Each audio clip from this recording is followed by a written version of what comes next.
মালামাল টাকা খরচ করে কিনা যতটা সহজ তার থেকে তার পরিচর্যা করে সুন্দর করে গুছিয়ে রেখে সুন্দর একটা রূপ দেওয়া অনেক বেশি কঠিন। তো দীর্ঘ ৩ বছর পরে আমি আমার এই কাঙ্ক্ষিত জিনিসটা হাতে পেয়েছি, অনেক বেশি খুশি হয়ে গেছি। তো হ্যালো এভরিওয়ান, ওয়েলকাম করছি আমার একটা ভিডিওতে। আশা করি আপনারা অনেক অনেক অনেক অনেক বেশি ভালো আছেন, আমিও ভালো আছি। তো দেখতে পাচ্ছ আমার কাঙ্ক্ষিত জিনিসটা কি, অবশ্যই দেখে ফেলেছো। তো আমি এই জিনিসটা কেনার জন্য সত্যি দীর্ঘ ৩ বছর ধরে গোপালগঞ্জ অনেক খোঁজাখুঁজি করেছি। সেকন কাঠ, মেহগনি কাঠ, আকাশমণি কাঠ, বিভিন্ন কাঠেরই ফার্নিচারগুলো দেখেছি। কেনার জন্য ঘুরেছি অনেক দোকান। ৩ বছরে ধরো প্রতি বছর 2বার 3বার করে গিয়েছি ফার্নিচারের দোকানে। আর যারা বানায় আর কি, হাতে তৈরি করে অর্ডার দিয়ে বানানো হয়, তাদের কাছে যাওয়া হয়নি। তো রেডিমেড যে দোকানগুলো সেখানে গিয়েছিলাম।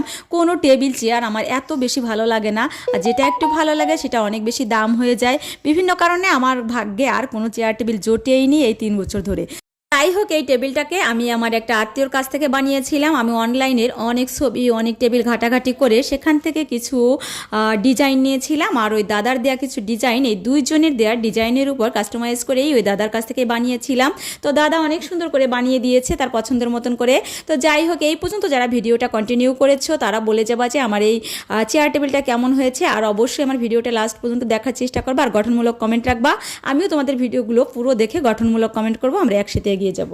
ওই দাদাটার বাড়ি ছিল টেকেরহাট। উনি টেকেরহাট থেকেই এই টেবিল চেয়ারটা অনেক যত্ন করে বানিয়ে আমার কাছে পৌঁছে দিয়েছে, একদম টেকেরহাট টু গোপালগঞ্জে। ওরা নিজস্ব কর্মচারী দিয়ে সুন্দর করে একদম প্যাকিং করেই পাঠিয়ে দিয়েছেন। টেবিলটা এত বেশি ভারী ছিল যে ওনাদের দুজনের ধরে আনতে অনেক বেশি কষ্ট হয়েছে। যেহেতু ওনারা ফার্নিচার বা মালামাল টানাটানি করে, এই জন্য 3জনকে আর ধরতে দেয়নি।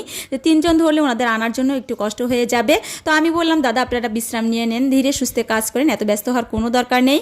তো এটা কিন্তু সন্ধ্যার দিকে চলে এসেছিলো, যেহেতু টেকেরহাট থেকে মাল আনছিলাম। যারা গোপালগঞ্জ চেনো তারা টেকেরহাট টু গোপালগঞ্জ অবশ্যই বুঝবা যে দূরত্বটা কত। পুরো একটা নসিবন ভরে যেভাবে সেফটি হয় সেভাবেই কাগজ দিয়ে সুন্দর করে বেঁধে তারপরে ওনারা নিয়ে আসছিল।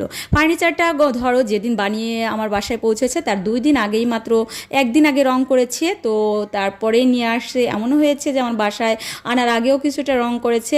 তো আনার পরে ওনার যে চাষ বার্নিশটা ছিল ওটাই আবার দিয়ে দিয়েছিল যেখানে যেখানে ফাঁকা ছিল।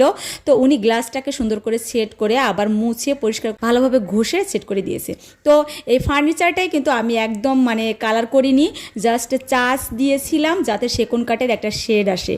এটা কিন্তু সেগুন কাঠ ছিল না, কিন্তু দেখতে অনেকটা আঁশ ফাইবারগুলো যাতে দেখা যায় এজন্যই আমি কোনো ধরনের রং ব্যবহার করিনি, জাস্ট চাচের একটা টান দেওয়া ছিল।